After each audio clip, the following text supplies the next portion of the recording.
Assalamu alaikum. This is Salman Azam Joiya. I am working as an assistant professor in University of Lahore. I am teaching economics. I have been teaching in various national and international universities, and side by side I have been publishing research articles in various impact factor journals. I have three research publications as well as 2 published books. I've been teaching economics to CSS candidates as well.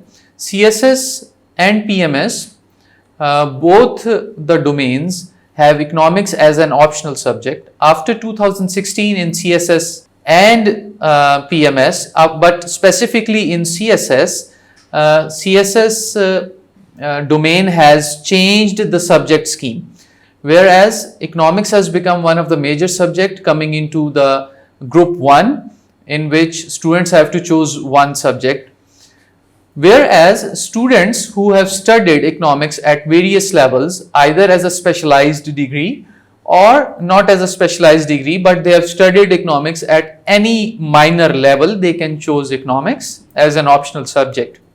Rather than going for international relations and political science, they should go for economics, and economics is equally high scoring subject as compared to international relations and political science.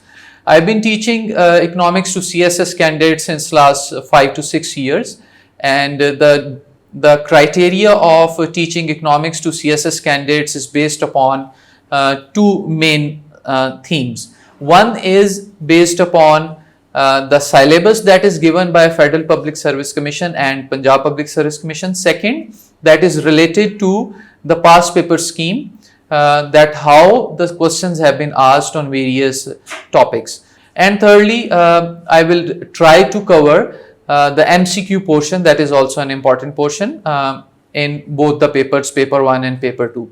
We will be starting a session soon on economics. If you want to join, you may join, and I'll be trying to cover and I'll be trying to help you gain good marks in economics. Thank you.